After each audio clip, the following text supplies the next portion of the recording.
Welcome to the Addicted Mind Plus, the podcast where recovery, mental health, and wellness take the front seat. I'm Duane Osterlind, and joining me is my co-host Eric Osterlind, known for his insightful work on the Stuck Brain podcast. In each episode, we'll dive into actionable small steps to help those in recovery journey further along the path to wellness. Our conversations are designed to be concise, typically around 15 minutes, though we may occasionally delve deeper when the topic demands it. Our goal, to provide you with practical advice grounded in real experiences and expert insights to empower your recovery journey. So whether you're on a break, on a walk, or just taking a moment for yourself, join us as we explore the many facets of recovery and mental health, one small step at a time. This is the Addicted Mind Plus, where your journey to wellness gets an extra boost. So let's get started. Hello, everyone. Welcome to the Addicted Mind Plus. We've got a great episode today. I'm really excited about it. And I'm excited that we're in the same room recording. Yeah, this is the first time that we've done this for Addicted Mind Plus. Yeah, absolutely. So this is like face to face. Yeah, I'm really excited about this episode. All right, so let's just jump right in. So today we're going to talk about a model of self-awareness, especially in relationships. It's a simple model, but it can really help you see the bigger picture of yourself and your relationship to others.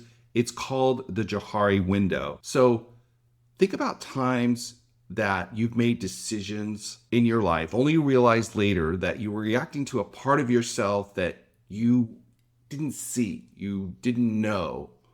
Or imagine times when you've been through a situation and you've realized a strength you had. You were able to see it and could have leaned on that strength to get through that situation in a better way. And how many times in your life has a lack of self-awareness caused misunderstandings or strained relationships because of poor decisions that you made when you didn't understand all of yourself or the other person? And that's why it's so important to be able to work on self-awareness.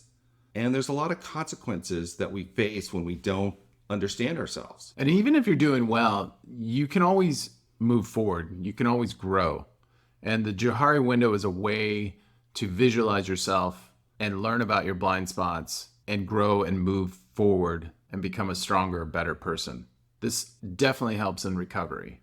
So let's jump in and talk about the Johari Window. It is a psychological tool created in 1955 by two American psychologists, Joseph Luff and Harrington Ingham, to help people better understand their interpersonal communication and relationships. And how they got the name is they combined the first part of each of their first names to put it together, and that became Johari. And it is, like they say, a window. So think of a square divided into 4 quadrants. And we're going to talk about what each of those quadrants represent. So quickly, let's go through each quadrant.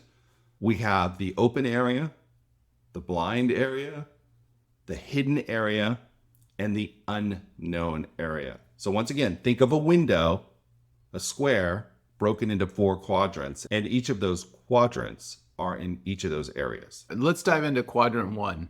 What is that one about? So quadrant 1 is the open area or the shared self. And this is the part that we have awareness of and others have awareness of. It's out in the open. Everybody can see it. And so it's called the open area. And this is the foundation of relationships because we can see that, we know what's going on. Everybody we're interacting with knows what's going on. We know what's going on. So this area is like a foundation of our relationships. What's important to know is this open area can vary from person to person, relationship to relationship. So think about when you're in a relationship, a more intimate relationship, this open area may be bigger. And in other relationships, this open area might be smaller. The open area is not consistent with every person. So the open area is going to be smaller with coworkers or people that you don't know on an intimate basis. But the goal is to create a bigger open area over time with people. as you share and you grow with them. Right. When you're with people that deserve that information. Let's move on to my favorite quadrant, quadrant 2, the blind area or the blind spot. Yeah, the blind area, and we all have it, is the unknown self to us. It's the part that we can't see.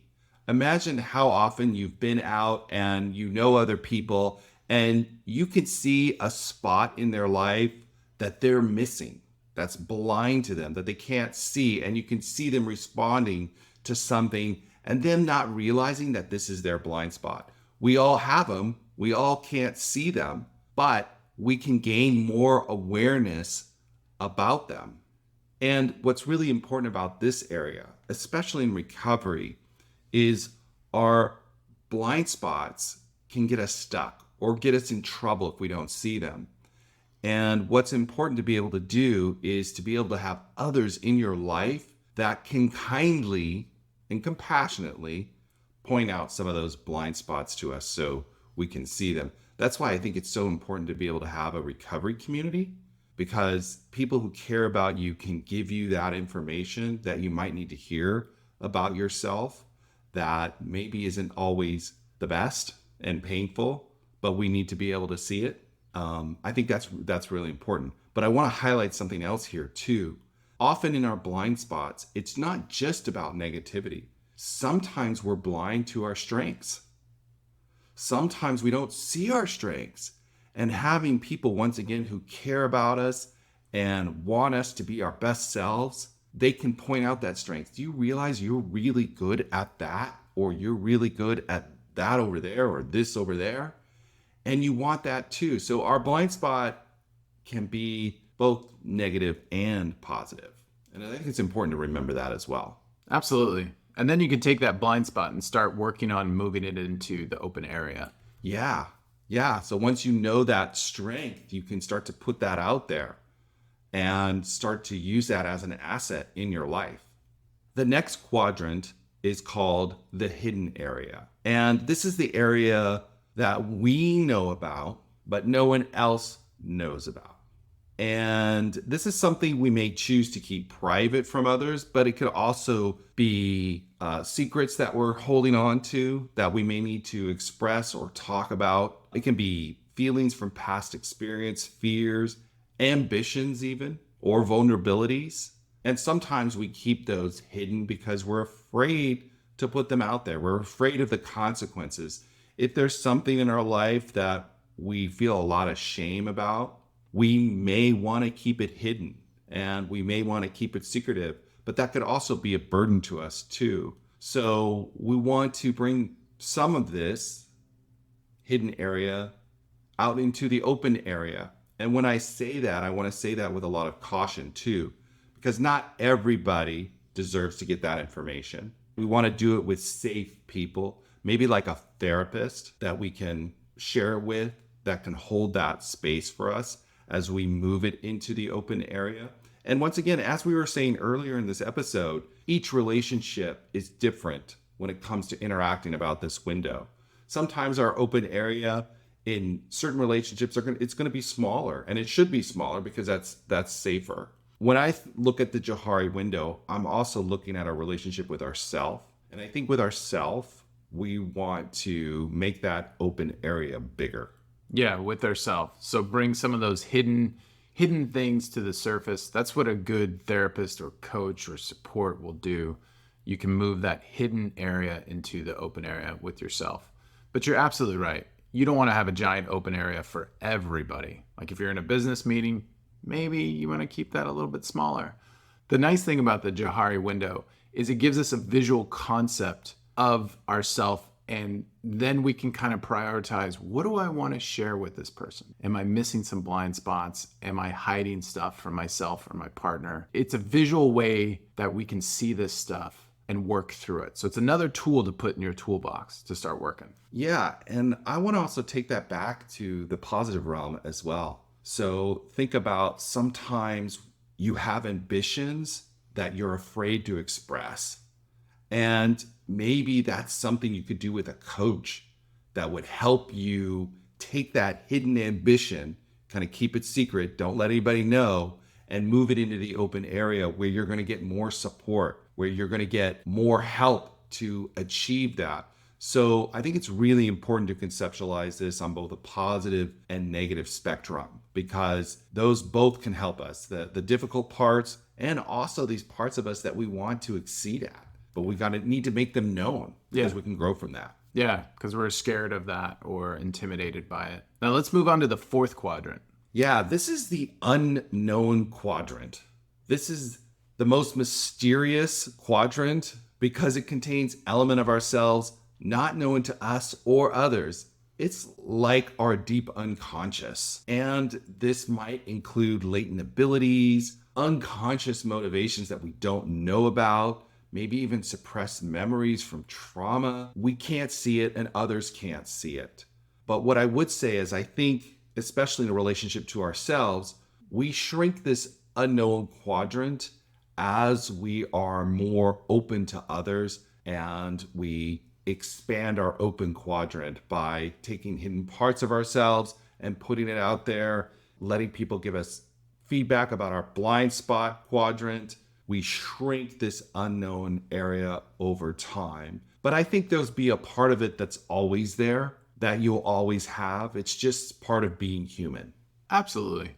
And so I think the goal for this is, as far as self-reflection, as far as us looking at ourselves, is to have the biggest open area that we can and slowly shrink down the other three quadrants. And that's when we're looking at it from ourself and self-awareness. Yeah, I would agree with that. Yeah, for ourselves, we're getting that open quadrant, making that as big as we can. And it's a way to look at ourselves through the Johari window and see that and say, how do I work on each of these areas?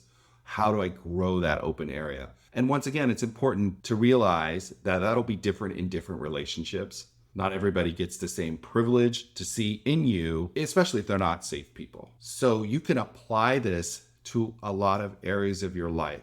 As I was saying, you can look at it, you can go into therapy or coaching, or even with trusted others to say, here's the Johari window, and can you help me with it? Can you help me see some of my blind spots, both positive and negative? And here's some stuff I may need to share about myself to open up my open area in the relationship that I'm in with you right now. So there's a lot you can do with this very simple concept to improve your life, improve your relationships. And because this is a visual tool, we created a worksheet that you can download. It's in the show notes. It's also on the addictedmind.com/plus. So you can get it there. And it can help you start this process of exploring yourself and using the Johari window as a tool. Yeah, and it's very important to see this visually because it is a visual concept. So it's hard for us to totally explain it over an audio podcast. So I would definitely go download that sheet, and then you can see more what we're talking about in the different quadrants, and you can apply it to your life, like Duane was saying, which will help you grow, help you become more self-aware, have strategies on how to grow your self-awareness, which is important. Because the more self-aware you have, the better relationships you're going to have, the better outcomes you're going to have, because you know why you're doing things and you know your blind spots and your hidden areas. So we've hoped you enjoyed this episode. Once again, you can go to theaddictedmind.com/plus and get the downloads. Go there, check it out. And if you're getting a lot out of this episode, share with a friend.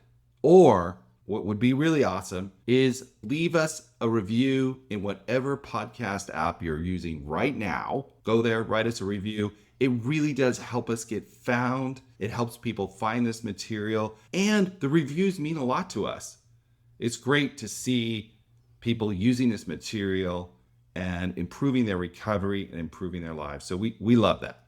We love it. We read every review. Absolutely. And we appreciate all of them. So help us get found, help others, and we'll see you in the next episode. See you on the next episode. Thank you for tuning into The Addicted Mind Plus. We hope today's episode has brought you valuable insights and a small step to support your journey in recovery, mental health, and wellness. For more information about this episode and additional resources, please visit our website at theaddictedmind.com/plus. And if there's a topic you're eager to hear about or a question you'd like us to explore, we'd love to hear from you. Reach out to us at theaddictedmind.com and let us know your thoughts. Your journey is important, and we're here to support you every step of the way. Until next time, take care and keep stepping forward on your path to wellness.